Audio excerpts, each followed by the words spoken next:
Hello, everyone, and welcome to today's Power Hour on our brand new Seller Lead Conversion Plan. I want to thank you all for taking this hour out of your day to learn how to better use your market leader systems and grow your business with us. So thank you for attending today. And today's class is part one in a two-part series on this brand new lead conversion plan that we've just rolled out today. So in today's class is all about the strategy behind the plan, what we chose to use and to help you engage leads that you're getting from the internet and converting more of them into appointments. We created this because you asked us to. It's been a high requested item from many of you, and those of you generating all these seller leads and not sure what the best practices are to convert those leads into more appointments. And so this plan consists of several different tools. This plan consists of different strategies, leveraging NAR statistics, knowing where consumers are in their thought process in the search, what they're looking for, as well as checklists of activities and scripts and emails that you can use. And most of this information, everyone, comes from top agents, comes from you, your colleagues, your associates that have shared with us best practices over the years, and that we put it all into this plan and also integrated into the Marketing Center a collaborative campaign that goes along with it. Okay, so that's what today's class is all about. It's the strategy in using this campaign and how you're going to win more appointments using it. And we'll go through some of those step-by-step activities as well. So today we're going to dive into today's internet seller, how to win using this conversion plan, and how to win with today's seller using specific scripts and points to reach out with. We'll also dive through the seller lead conversion plan day by day, and take any questions that you have at the end of today's call. Now please know if you'd like these slides and reference them to download later, they are available. Our chatters will go ahead and chat in the link where you can download today's slides.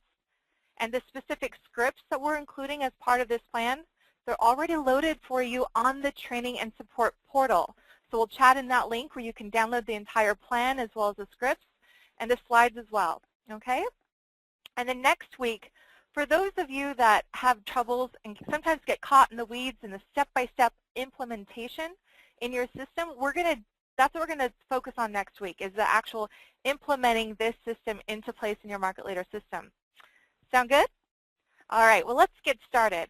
So first, in order to effectively respond and capture a lead, right, and engage them in their attention, we have to understand where they are at in their timeline when they're coming to us. All right, when most of us, when we're generating online seller leads, it's a very, very different type of lead than somebody that's a referral. When somebody's getting referred to us by a friend or a family member, they're really far along that timeline. They're ready to list their home, right? They're talking to us when they're ready to list. We're not getting them earlier in that transaction process, earlier in that thought process. So when we're getting a seller lead online, we're capturing them much further upstream than a client that we're used to working with. So that takes a different approach and a mindset to work with them and engage them and get them to use us. So let's take a look. What do we know from NAR? NAR tells us that people that are going to sell their house, there's a significant amount of time that they spend in this what we call the consideration or pre-research phase. It's a little over a year on average that people just think about it. So think about it. People sit down with their spouse, they're having dinner conversations, and we're like, you know, honey, it'd be really great to have a backyard. Maybe we should start thinking about, you know, upgrading our house, or maybe it's time to have a kid, or maybe it's time to downsize, right? That's what we talk about when we're talking about consideration and pre-research. And they might not even be things we even voice out loud to ourselves.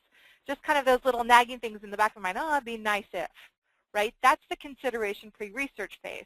No real active searching.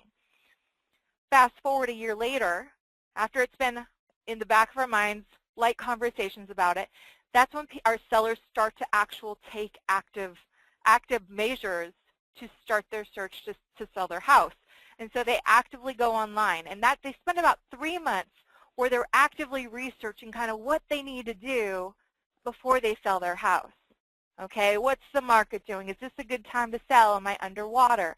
Things like that. Those are all things they try to gather in that active research, that 3 months time before they want to take that listing appointment.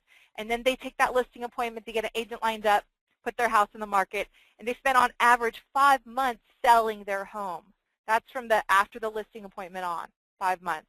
So 21 months in all. So it's actually a faster timeline than what we're even seeing with buyers, which I think is pretty encouraging because it's a faster timeline from when somebody starts their search and when they become a potential one of our clients.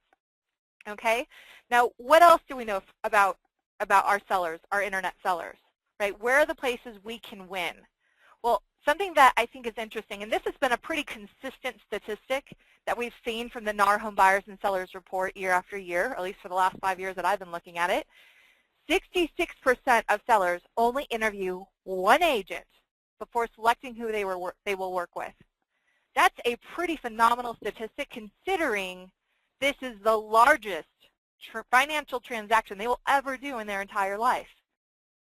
They only interview one agent. And other research I've read, also on NAR, says they only spend 1 day interviewing an agent as well. So 1 day, they make a decision, they interview one agent, and it's that person that's going to win that business. What does that tell you and me? When that person comes time and they're ready to interview, we better be top of their mind. But do we know in that year and a half time frame when that person's trigger is going to go off and they're going to be like, all right, I'm ready to list? That's the thing we don't know, right? That's the big unknown. So when we're working with, tens or hundreds or thousands of leads coming through our pipeline, how do we ensure we're in the right place, in the right time, and top of their mind when they're ready to get ready to list? Because we don't know when they're getting ready to list, but we need to make sure we have the plan and the steps in place that they call us when they are. And that's what this is all about. Another thing that we know about sellers, what's the most important factor in selecting an agent? They tell us 35%, it's reputation. So anything you can do when you reach out to them to ensure that your reputation's solid and your actions speak louder than words, guys. It's about the timeliness that you get back to them, the type of information you send to them, and the subtle thing that you also do. Like if you pass them to your website, make sure you have your testimonial pages built up. Things like that. If they Google your name, are they going to find, are people saying good things about you? Right? That's a really important thing that people look for in choosing an agent. Honesty and trustworthiness, 15%. The third most highest rated thing was a friend or a family member. But the other ones are top 2. So if they find somebody that's even better, more trustworthy, has a better reputation than a friend or family member, they're going to be choosing you. Okay? So those are things to really hone in on with the language that you use when it comes to the scripts that you're sending out to your clients. What do they want from you? Well, when it comes time to list, they obviously want help marketing their home to potential buyers. They want help selling their home within a specific time frame, pricing the home competitively, and finding a buyer for the home. So those are all seeds that you can plant earlier in the process and throughout that timeline. And so the plan and emails that we've created for you based on your best practices and based on other scripts that other top agents have shared with us all integrate components of these items. Okay? So how can you win with this plan? Well, number one is be responsive. And if you've come to several webinars provided by us, this is going to be a slide you've probably seen and heard a lot of. But what's amazing is whenever I look at statistics and research that tells me if we put everyone on this webinar in a room together, let's say there is 100 of you, well, actually closer to 1,000 of you. Only 200 of you could raise your hands and say, I even get back to my leads, let alone in response, in a timely manner. Most of our colleagues, most of us, and it's shocking to me, because we talk about it all the time, and every agent I've ever talked to, they was like, yeah, I'm pretty responsive. But when we look at the actual numbers, we're not. Okay, so it's really, really important, especially if we don't think it's ready now business. So it's so important that you get back to people timely. And you know what it says? Look at that third bullet. People will use responsiveness as a proxy for your quality, for what kind of agent you are, the kind of business person you are. So that says a lot about the kind of business that you'd run, right? So if you get back quickly, it really means a lot. And it means even if they don't respond, It says a lot about who you are and the type of business that you run. So it's really important to get back quickly. The other thing that you need to constantly be doing when you're reaching out to people is make that connection. They are just as skeptical about who you are as you are about them, right? You're an internet crazy person waiting to take advantage of them. That's what we all think when we go online and we fill out forms. We don't know the person on the other end of that form, right? They don't know you. They're just as fearful and judgmental about you as you are about them, all right? So this is all about making a connection, letting them, yes, I'm a human being. I'm not this scary internet person. I understand your needs, your concerns. I'm here. You can trust me. And you need to do that with consistent follow-up, consistent proof of providing them value. Another tool that you have and a way that you can win is by getting them on your website. This does two things for you. Number one, it stops their search. They're going to spend 3 months researching about the selling process. Who do we want them to use as the person they go back to for their information? It's you, right? You need to deliver yourself as being that person that has the most valuable information in your back pocket that they can lean on to get accurate and correct information in a timely manner. When you get them on your website, you're stopping them, their search from being in front of other agents and potentially being wooed away from you, okay? So that's number one. It stops their search. Number two, it gives you the insight to know when they're back on your site because you have the insight tools in your market leader system that tells you who's online right this very second or even in the past 48 hours. You can see everyone who's online, looking at listings, playing around on your site in the last 48 hours. That is a killer hot list of who to call, who to reach out to, when to be in the right place at the right time. You can't beat that in our world. You can't beat that in the business world as far as a hot list of who to call. So that's why it's really important that within your emails, you're always driving them back to your website. And I'm going to give you specific strategies here on what to do. We've already integrated these principles into the campaign, but I'm telling them to you because I'm going to ask you to customize the emails and the scripts that we've given to you. Because if you don't customize them, they don't sound like you, right? And if you customize them in a way that takes out some of these key principles, then you're losing the effectiveness of those scripts. So that's why I'm going through these in addition to giving you the scripts so you know what we're getting at with the scripts so that when you customize them, you keep the key pointers in there, okay? All of this is going to enable you to get that phone to ring, and that's what it's all about, right? Driving more results, getting that appointment. And by the way, when you get that phone to ring, when you get those people to respond to your email or engage with you in a face-to-face or even text manner, right, you're going to take them off of any drip campaign that you have them on because that's what you put people on when you don't know exactly how to cater their search and how to adjust their follow-up thereafter. All right, but when they reach out to you, that's when you stop the campaign. You continue to reach out to them, but you stop the automated stuff that I'm going to have you put people on. Okay, so that's just a side note for you. So the seller lead conversion plan is this in a nutshell. It's really a three-phase process. After you generate a seller lead on your website, you're going to stop their search in phase one by engaging them in a really heavy weekly follow-up, well, daily, well, it's every other day actually, that first week follow-up. That's phase one, is to give them what they want, deliver value, establish that you're human, and then you're going to start the lead conversion process through that 12-week email campaign. That's also part of this plan, and then you're going to move them to, if you still don't hear back from them, you're going to move them to an ongoing drip follow-up campaign.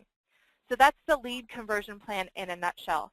So before we dive into all of this, let me launch a quick poll. I want to see how many seller leads do you generate monthly so we know how many people you're trying to process through your system. So I'm putting a poll on your screen. Go ahead and interact by selecting, is it less than 5, between 5 and 10, 11 to 20, more than 20, so we can get an idea of what the volume is that you're doing as far as working leads. And you don't have to chat it into the questions thing. You can go ahead and enter your results on the screen. All right. Let's see here. Give you a couple more seconds. And let me close the poll here. Go ahead and finish your voting. I'm going to close the poll, and let's share it with everyone. So of everyone on today's call, it looks like about half the class, a little more than half the class, generates less than 5. 25% of you, 24%, between 5 and 10. And it splits equally 10% between 11 and 20 and 20 plus. Okay, so what that tells me is regardless if you're generating 5, you can afford to be a little bit more custom in your follow-up. So if you choose to adjust this to make it more custom, then do it. You will get better results. But if you're generating higher volumes, right, there are some key things that we need to be consistently doing with each and every seller lead, and then you can automate it in a more of a do kind of a bridge of a custom automated way. Okay, so we're going to help you with both problems that you may have, whether you have a few people that you want to be more heavy and high touch, or whether you have more people that you still need to be in front of in a consistent way, and you need to know what those key pieces are. So we'll walk through both scenarios. Okay. So the seller lead conversion plan, in a nutshell, as I mentioned, is this 3-phase approach. Phase 1 is what you do in that first week. We call it the 7-day plan of attack. You could have heard it, this term, but we have one for buyers as well, but this is the 7-day plan of attack for sellers. It's a very hands-on set of follow-up activities for every other day in the first week. Okay, this is not the 10 days of pain. We're not doing something every single day. This is adjusted for the mindset of a seller, right? They're not as like, that's ready to go, do or die. It's usually type of mentality with the seller. You have to be a little bit more gentle and respectful with that information. So it's a little bit more gradual, not quite as intense, but it's still very, very aggressive, very high touch, but giving them exactly what they need and want, and before they even are asking for it. Okay? So 7-day plan of attack. Phase 2 is a 12 weeks of custom emails. So you're going to customize emails, but then the campaign's going to be set up, and you don't have to customize them thereafter. This is all part of the campaign that we've built for you. And then phase 3 is moving them to an ongoing campaign if you still haven't heard back from them, because the goal is obviously generating response and getting them into an appointment with you. All right, so what tools do you have? You have some tools at your disposal. The game plan, okay? My chatters have chatted into you a link to the seller lead conversion plan on our training and support page. So that has the checklist of what to do in the 7 days plan of attack, as well as the 12 email scripts and where to find it in your system. So you have an activity checklist, you have phone call scripts, you have email scripts. All it needs is your customization. In your Pro and Suite systems, it's available for all of our Pro and Suite customers. You also have a pre-built seller lead conversion campaign. You have quick text email templates, Seller's Market Report, Market Insider, available in most areas, and listing alerts. Okay, you'll be using all of these tools throughout this seller lead engagement plan. Okay, and just to give you a sneak preview, already live, we just launched it this last week in the Marketing Center. Under the lead conversion category is where you'll find the new seller lead conversion campaigns. Okay, you'll see one that's designed to be custom and requires customization, as well as one that's more generic. Okay, and we'll go into the details of that next week, but let's go through this at a high level. Phase 1, what's the 7-day plan of attack look like for sellers? Okay, what does it look like? In a nutshell, every other day you're doing something that first week. Day 1 is where, and let's back up a little bit, okay? When you get a seller lead online, when somebody becomes a seller lead, what is it that typically they request from you right before they become a seller lead? Anybody know? When you go to, let's say you buy a lead from House Values, or you go to Trulia, you go to different sites, what is it that most sellers that triggers the fact that they're a seller lead? Most people, yep, you guys nailed it. Katerina, Rick, Mike, everyone. CMA, what's my home worth? What is the value of my house in today's market? Okay, that's what they want. So this makes that assumption that they've requested that information of you. So that's important for me to point out, I think, before we go through this. So day 1 is about delivering that value. They asked it of you. You're going to prepare a report for them, and you're going to give it to them. There's a specific way you'll do that, but that's what you'll do. Okay? And then number 2, that second piece is really, really important. You add them to the seller lead conversion campaign.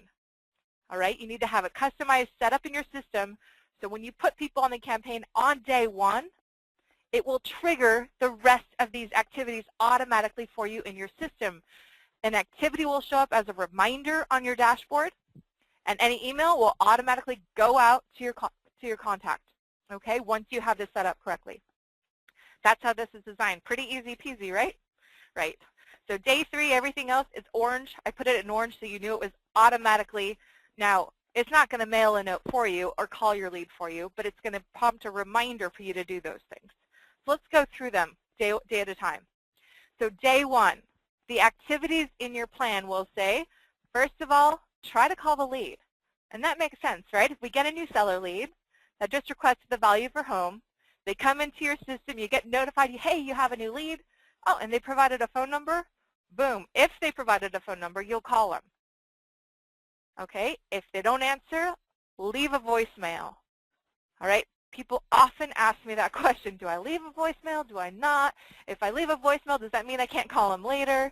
Well, most people have caller ID. Most people today, I know I'm one of them, I don't even have a home phone. I just have a cell phone. So you get caller ID. And yes, it looks really, really creepy if the same person calls you over and over and over, and you can tell that on your phone. All of our phones today have that functionality pretty much. Okay, so always leave a voicemail. It's way more professional that way. If you don't have a number, do use Google, whitepagespeople.com, etc. to try to find it. Right? We have a lot of great research tools that, sure, it's a little big brotherish, but if we have the ability to find it, use it. Set the expectations when you're reaching out that you're working on the report. Hi, this is Shannon from Shannon from Market Leader Realty. I just got your home value report. I'm working on it right now, and I just want to make sure that I'm giving you what you're requesting. So is there anything else you wanted to share with me about your home that you think will affect its value? I mean, did you do any remodeling? You know, things like that. So it's just a really high level of service-oriented request. I'm working on it. I'll get it to you shortly type of email. Email or a phone. Actually, this is a phone script. You're also going to send a pre-email. We call it a pre-CMA email because you send it before you send the CMA. It just establishes that, hey, I got your request. I'm working on it. Is there anything you'd like to tell me about your property as I create this? All right. Yes, the script is taken, both of these scripts, taken from top best agent scripts. After we put this plan together, we vetted them against top agents, asked them what they thought, incorporated their feedback. This is what, in general, people are doing and saying. Please feel free to customize them and make it your own. If it doesn't sound like you, tweak it. Okay, but the main gist of what you're asking in here, try to keep that the same and test it before you change it. Okay? Also, always drive them back to your site. Anything in green here are things you would customize. All right? Also on day 1, you sent the pre-email out. You're going to look up the lead's information, check the MLS, check the title records, see if they owe any more money on the property, see if they're upside down, see if the owner is the same person that requested the valuation. Check out all that information. That will help you create a report. When you create a report, okay, you're going to print off 2 copies of it. You're going to email them a copy because that's how they requested it, and you're going to print off 2 copies, one to include in a hand-delivered note later on, as well as one to include in a hand delivery. Yes, I said it. It's a scary word, hand delivery. Okay, we'll talk about that in a second. The example, of course, you have your seller's market report you can use in your market leader system. That's what I am showing you here. If you would rather use something you're more comfortable in, your own CMA program, something maybe the MLS is providing you to do home evaluations, use it, right? The point is not to use a specific report. The point is to do something. Create a home valuation report that has a broad value. That's the key thing. You got to put in a broad price range. If you pinpoint the price range, they don't need you anymore. That's what we've heard time and time again from top listing agents. They say, you know what, if I don't know the person, If I'm not in their back pocket already, if they're not already using me, if I'm not their agent of choice, if I'm trying to woo them and win their business, and they're asking me a home valuation, I need to provide that to them, but I keep the price range broad, right? That's my way out. That's my get out of jail free card, and that keeps them needing me because then I need to go in and visit their house and get more information from them in order to pinpoint that price further.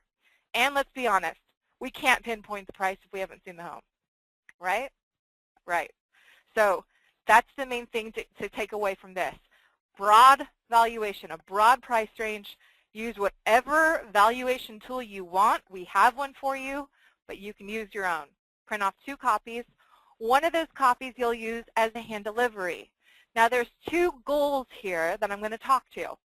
When you hand deliver the property, when you hand deliver the home valuation, the report that you've emailed to them, you're telling them the reason why you're there, so you don't freak them out, right? The reason why you're there is because you just weren't sure they got the information. Because all of this is under the assumption they haven't responded, okay? You weren't sure they got the information. You were just on your way home from work, and you wanted to make sure they got it, so you just thought you'd take the time to drop it off. And to let you know, you weren't a freaky internet person, right? You're a real live business professional, real estate agent in the area, on your way home, just thought you'd drop it by. That's the reason why you're telling them you're dropping by. Your real reason to do a hand delivery, and the reason why this is still relevant in today's world, right? This seems kind of like an archaic thing that people used to do 10, 20 years ago, back in the olden days when there was no online MLS. The reason why this still works is because, number one, you're trying to prove you're human and make that human connection. That's what it's about. You cannot, I don't care what people say, you're very limited with email, yet that's sometimes all we have to go at. With a seller lead, you have you've got additional great information. You've got a home address where you have the ability to go to their home address. I have more agents say this alone has been what won that lead over to them. This is the only way you can show your personality, and you can show them what a great human being you are, right, is if you get to meet them face to face and you get to show off that warmth that you have, right? You can't emanate some of that stuff over email, so there's no substitute for it. So yes, hand deliveries are a must if you're able and it's safe, okay? All right, day 1, I'll get off my pulpit.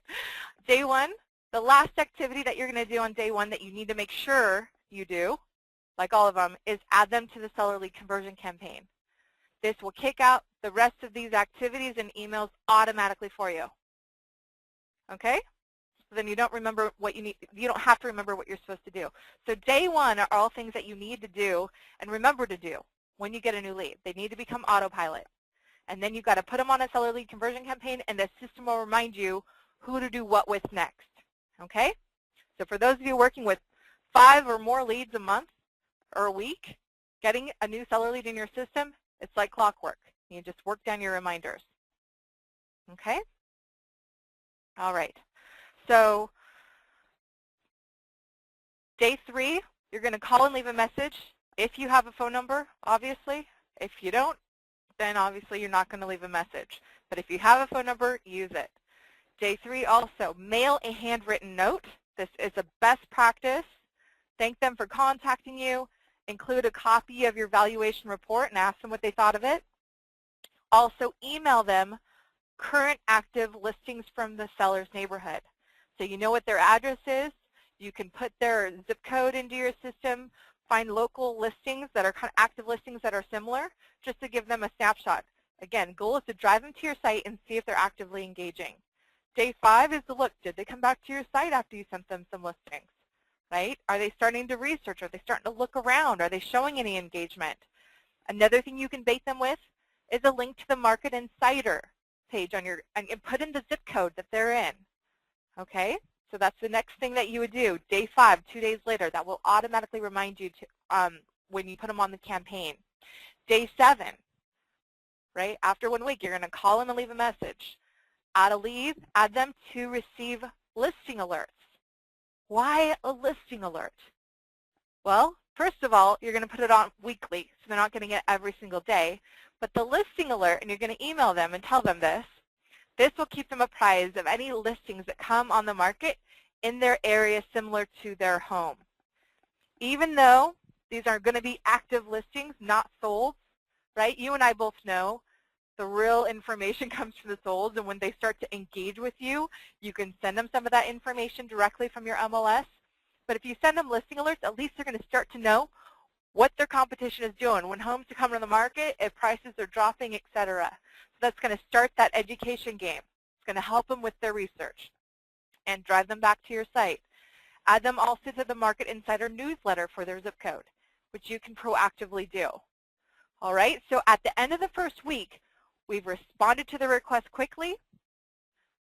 We've shown that we go above and beyond on a regular basis. We've added human touches, and we've set in place tools to get them back on our site. So that brings us to phase 2, and this is all kicked in automatically into action.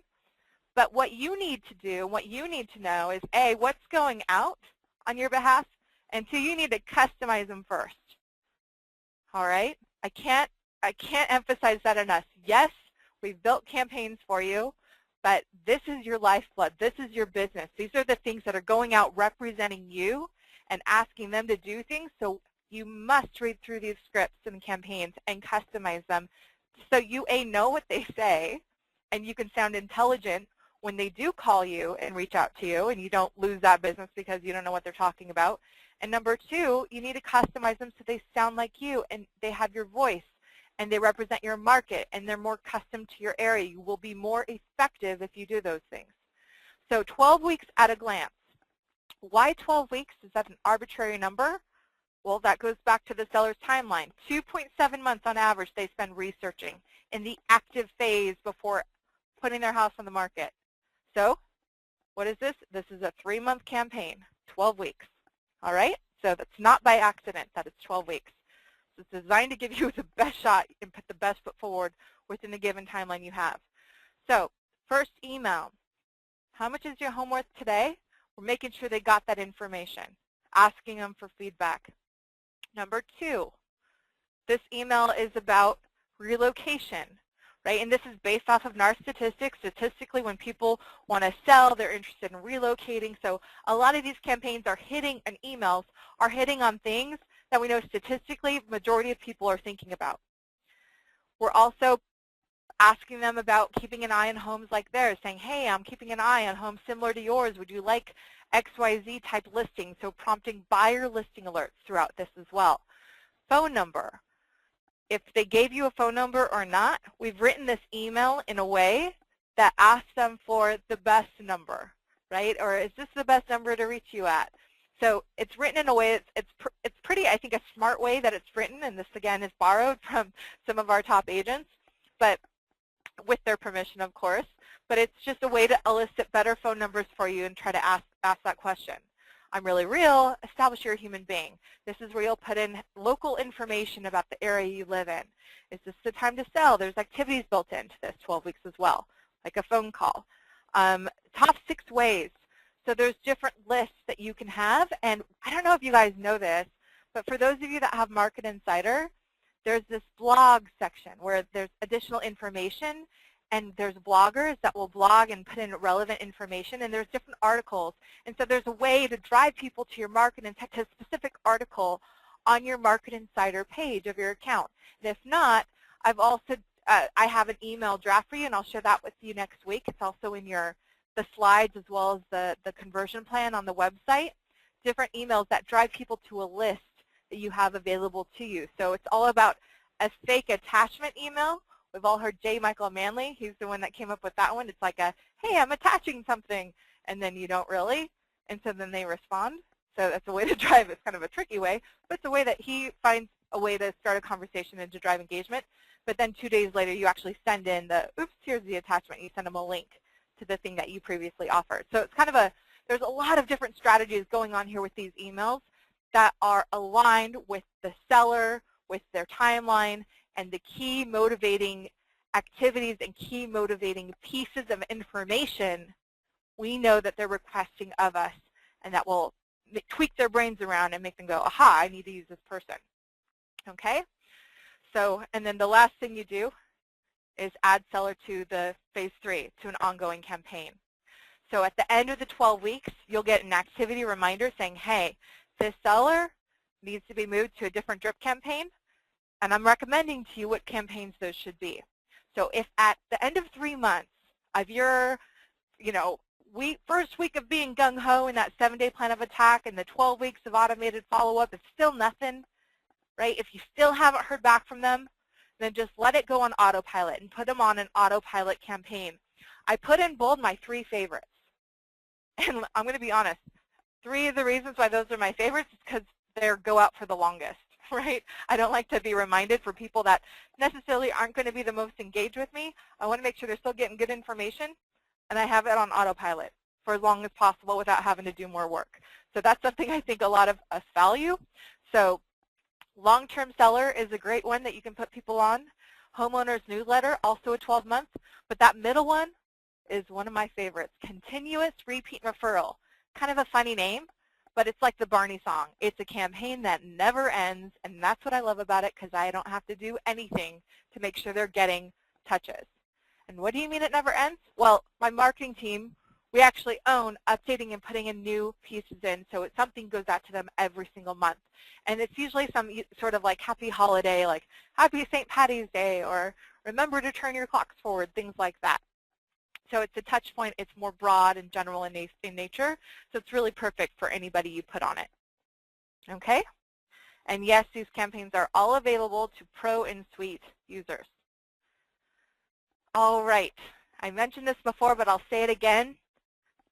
When they respond, if they respond after day 1, what do? You remove them from the campaign, right? And you customize your follow-up based on their response. Right? This is not meant to go out to people once they start engaging with you, because then you'll kind of look like a fool because your conversations won't match, right, the one they had with them. So when they respond, and I can't say this enough, stop the campaign, remove them from the campaign, and follow up thereafter. They're now a hot lead. Put them in the hot lead status, well, depending on your conversation, right, and follow up accordingly. All right. So that is the seller lead conversion plan at a glance. What do you guys think? Are you excited? I hope so, because we worked really, really hard on this to bring this to you in a really easy to use and implementable format so that you didn't have to, create this all yourself. So it is designed to be customized. However, we tried to automate and create something that was so useful for you that you couldn't help but be successful.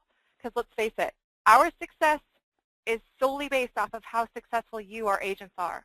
And I mean, my skin is in the game of helping you be successful. All of our skin is in the game of that end goal. So we really, really hope that this is useful and that you use it and that this time is well spent. So tips in general that I can give you. In general, the goal is to get them to respond. So like I mentioned before, when your contact responds, stop the campaign.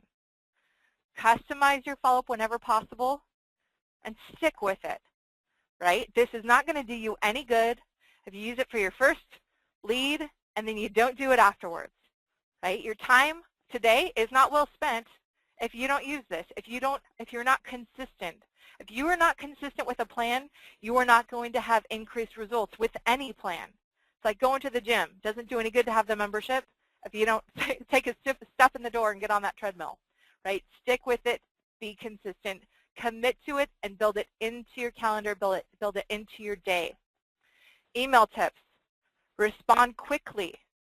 Focus on them. It's not about you. As much as we want to talk about, how we're the top agent of this and that, and we're the best in the world, right? It's all about them. In that moment, they want to know what you're going to do for them, how you can help this whole process for them be less painful, and help them find their dream home. Be less painful and help them find their dream home. Always ask for appointments. And phone tips, leave voicemails. Always leave a voicemail. Stand and smile. People can hear a smile in your voice. So I'm standing when I present webinars. If I sat, believe me, you guys would be able to tell the difference, and I think all of you would drop off the call within 10 minutes because it would be so boring. So stand and smile when you speak into the phone, and match your voice to your audience. Hard for me to do on this call because I've got people all the way from New York to, oh gosh, California, to the, you guys are all over the nation. But if you're talking to somebody that has a slower cadence, then slow down your speech. If you're talking to somebody that has a faster cadence, pick it up a little bit, okay? So they're not jumping in trying to cut you off every 5 seconds. So mirror and match. Homework. So your homework for today is to review the seller lead conversion plan. Chatters, would you please do me the favor and resend out that link so everyone has that link? That is already built into your system. There's a button you can click to download it. And I will go ahead and, let's see here, make sure everyone, yep, the link is the plan, not just the slides, but the plan. This is it right here. This is what it looks like. Seller lead conversion plan. You can go to the Market Leader Training and Support. If under your help icon in your account, here it is. You have the entire plan, 7-day plan of attack, and the scripts are in here as well. Okay, if you downloaded the slides, the scripts are also at the end of this presentation. So take a look at each and every one of those email scripts. And your homework from this week until next Wednesday is to customize each and every one of those scripts. I've prompted in there for you where you're supposed to customize. If you want to even make it more your own, you're welcome to do that. This is for you, designed to help you put your best foot forward. Okay? So customize your scripts with your own voice, your own links. If you don't know if it's pointing people to a link on your Market Insider, go find what that link is. Go to your website, copy those links, put it into a Word document so it's really easy for you to copy those into the system. All right? And then register for next week's Power Hour. Now, some of you, you're go-getters, you're going to be able to implement this and do this without me walking you through one step of the way. Other people, like me, I want the peace of mind that I'm doing it correctly and that I'm not wasting any steps and I'm not missing out on anything crucial that I could have, saved a bunch of time. So register for next week's Power. That's what part 2 is all about. I'm going to show you in my live system what scripts to set up as quick text templates for my first week of follow-up, what things I can do to the seller's market report to automate some of that language. I'm going to show you how to start these campaigns, especially since they require customization. There's kind of a unique way that you go in and customize the emails and then save them so that they're ready from one click for any seller that comes in, and it just makes it really, really easy. So that's what we're focusing on next week, as well as we'll go over some FAQs and other additional best practices that we've learned along the way. All right, so that's next week's class. Same time as today, next week, 3:26. And now we'll take any questions you have. So I got through this a little faster than I thought. So are there any questions that you have that I can answer? All right. Question. So when you say take them off of drip campaigns, does that include taking them off all campaigns, including the continuous repeat and referral? Great question. So let's say there's somebody, well, if they're, okay, that's a really good question. I think I can't really answer this globally other than to say it really depends on the situation. If they respond and they say, Shannon, this is really what I'm looking for, and we're having that kind of a customized conversation, or, I'm not really looking right now, well, I'm not going to send them these emails the rest of that 12-week series. It's like, hey, so have you thought about this, or have you thought about that, because it doesn't align with my custom conversation with them. And that's how they're designed, is to look like I'm manually sending them out. So I don't want them to think that I'm just sticking them on some sort of canned thing and ignoring our conversation. So I'd for sure remove them from the seller lead conversion, because that's the voice it's written in. The continuous repeat and referral, that's a little bit broader. So honestly, if they were somebody that wasn't doing business with me right this second and I just wanted to stay in touch, I would still keep them on that one, because that one is a little bit more generic and just like, oh, happy St. Patty's Day and things like that, to keep you top of mind. So I probably wouldn't remove them off of the continuous repeat and referral. It just really depends on that situation, but I hope that helps. Next question. Should I put old seller leads on the seller lead conversion campaign, even a seller that is 7 months old and inactive? That's a really good question. I think, I would customize it a bit, because if you're looking at the seller lead conversion campaign as it is right now, it is designed to be, the emails, you know what, in a way, it's like, why not? What do you have to lose? So I probably would, as far as the activities though, I would customize the activities to be a little bit different, and the language I would use in my voicemail, obviously, and I wouldn't send the pre-CMA email. I would adjust a lot of that initial 7-day follow-up if they were older seller leads, but you could absolutely customize this to make it work for your seller, your leads that are a little bit older. And I think it doesn't hurt. That's my 2 cents, my personal 2 cents. Okay, so use your best judgment depending on who you have. Another person, I've lost leads that, or what's it say? I've lost leads by sending a value report before I see the home. How do you handle that? Well, you can't. How do you handle? Well, here's what. That's a really good question, and the bottom line is, you need to provide them something. You're not going to win every lead, okay? So you need to go in with that mindset, it being a numbers game.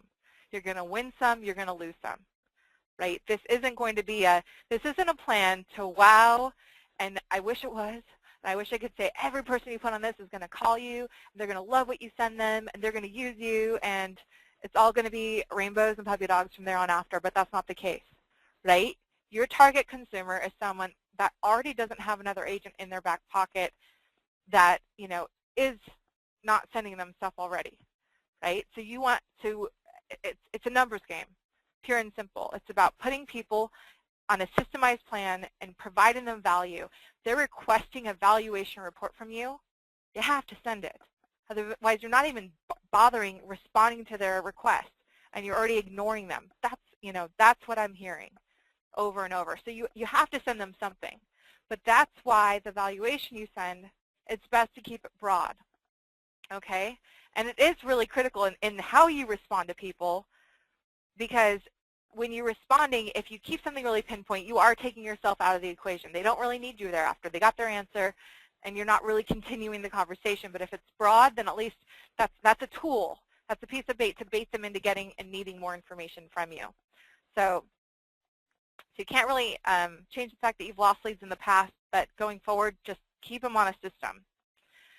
Another question. I'm getting quite a few leads that are not the owner of record. How do you handle those? That's a really, really good question. I would still just follow up as if they were. There's some people, and honestly, because we don't have all the answers until we hear back from them. So we know that they're interested in the value of something. Sometimes people put in their neighbor's home, their neighbor's addresses, because they're trying to protect their own identity. So, I mean, you don't know what you don't know. So the best way that other agents and people that have been in the game even longer than I have said over and over again is you just got to streamline your follow-up, systematize it. And the only way you can do that is if you're consistent and you don't cut people off from information too early. That's the #1 mistake agents make, is they're like, well, you didn't meet all my requirements for you to become my lead, so I'm just not going to send you anything, right? That's what you don't want to do, because you don't know what their true intentions are in submitting their request. All right, so that's the best advice I can give you, is just continue down the path. I mean, I would still keep that in mind and make a note of it in your system, so when you have that conversation with them face-to-face or in person, then you can say, hey, or, and you can even create an email later about it. I noticed it doesn't look like you're the owner of record. Is this your uncle, or are you doing this for a family member? If so, I'm happy to work with them directly, or if there's anything, you can comment on that. But in general, never, ever let your answer be remove them from the information, because most of this is autopilot. Once you have it customized, it's autopilot, so there's really no extra work on your part for an opportunity. Okay. How broad should the price range be for the seller's report? $10,000, $60,000? That's a really good question. I think it depends on the price because, you know, 10,000 is really broad if you're looking at a $50,000 house, but you know, 10,000 isn't very broad if you're looking at a, you know, $1 million house. So I would say if it's like around a $500,000 house, about, you know, usually I think I see a lot of people range around like 50 to 80,000, even $100,000. I mean, enough to have wiggle room where a price can really fluctuate based on remodeling. So the answer is it depends, depending on the actual price of the homes in that area and what they really do fluctuate. But I try to keep it as broad as you feel like that the home could actually swing in either way. I hope that makes sense. Okay. So you call first, let them know you're dropping by with evaluation.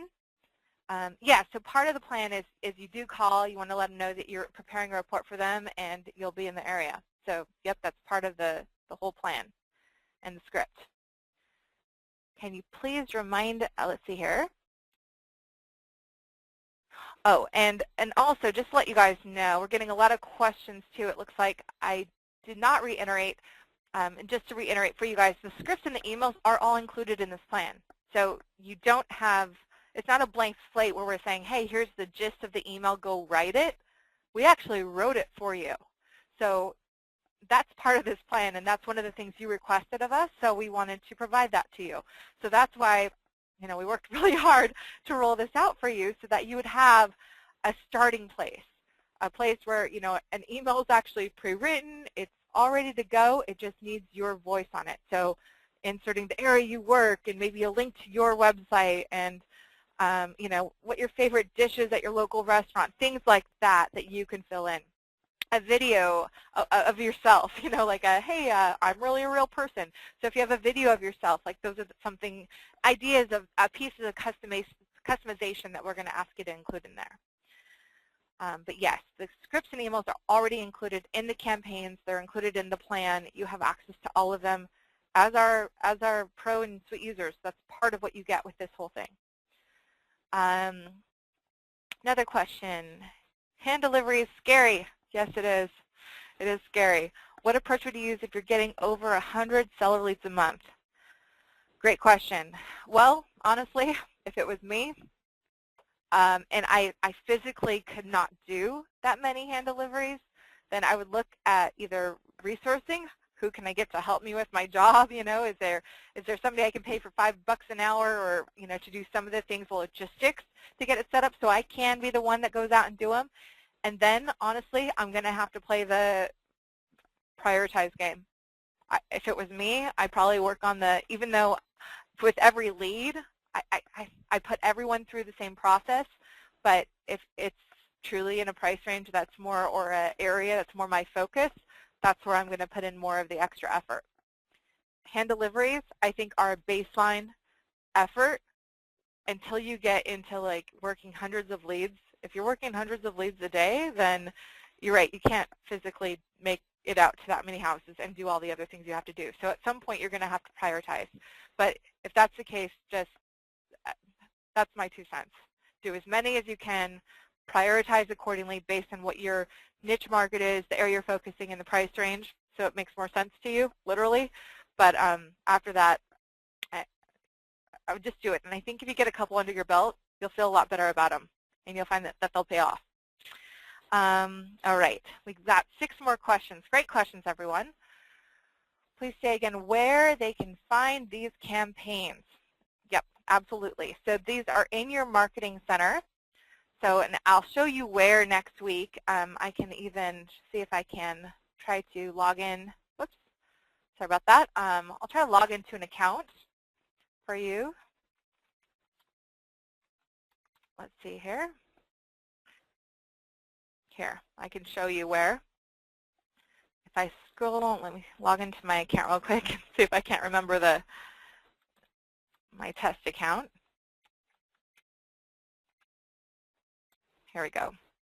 Once I log in, under the marketing section, in the campaign section, if I go to build a new campaign, under lead conversion, okay, you'll see seller lead conversion.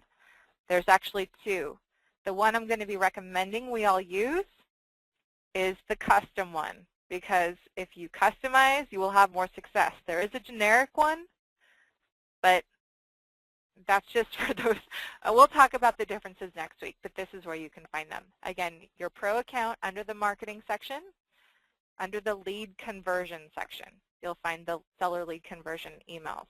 All right? All right, great questions, everyone. How do you get the seller's address if they didn't provide it? That's a good question. I would probably use White Pages. That's really the only site I can think of off the top of my head that I've used to find addresses. But if somebody's requesting a valuation of their home, of all the seller lead products I know of, at least, House Values and Trulia Seller ads that they launched, they all ask you for their home evaluation or for the address. So you should be getting an address from the seller, at least from those lead products.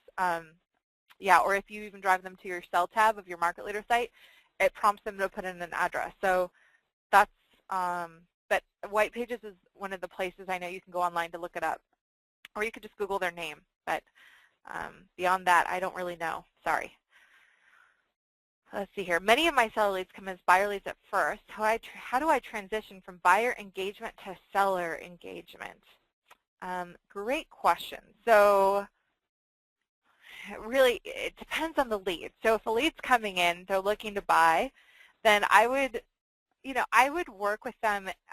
I would customize them in both ways. Like the seller lead campaign that we've put together definitely has a lot of language if they're looking to buy as well. So I would probably default to putting them more on the thinking about selling campaign first if they do seem to be interested on that side, only because they're going to have to list their home before they can move into another one.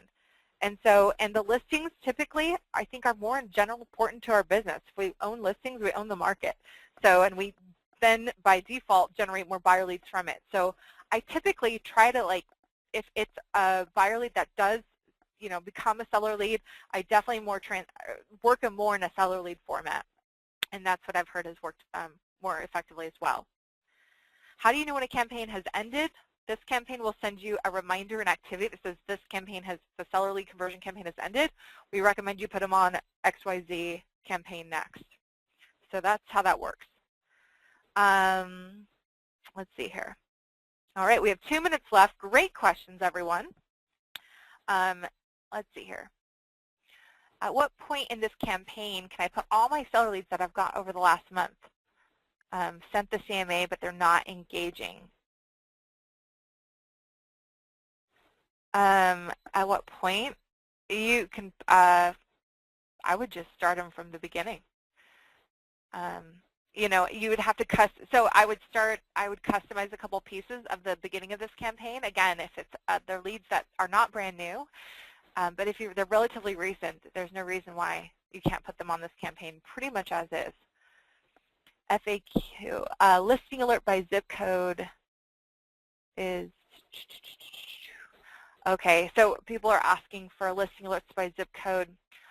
We only have 1 minute left. Next week, I will show you how to create a listing alert based on an agent's, a broad listing alert, a weekly seller listing alert for the lead. Okay, so what we mean by putting a lead on a listing alert for their area. So we will walk you through that next week. And yes, all right. So thank you. Oh, I think we're just about hitting the hour. So I just want to thank you all again for taking this hour out of your day. I really appreciate it. I hope it was time well spent. I really look forward to seeing any feedback you have for us in the survey. It means a lot to me. Anything that you can do to help us improve, we really look at. And as I said before, this campaign, this whole plan, this is a result of your wish, of your desire, of us just truly trying to help you be more successful and giving you the tools you need to succeed and take your business to the next level. So I hope this is helpful for you. And most of all, I hope you use it. I hope you stick with it. And we look forward to hearing about your success. So please go to our Facebook page and share with us the success you're having or any questions you have. Let us know how we can help you. And if there's anything that you have that you've learned that you want to give back and say, hey, this really worked, this is what I did and tweaked and how I got it to be even better, please share that with us. We only get better by hearing from you. So thank you so much. I hope you have a wonderful week. I look forward to seeing you next week, and I look forward to hearing about all those listings and all that extra business you're doing in the weeks and years to come. So thank you, everyone. Have a wonderful day and a very productive week. Goodbye, everyone.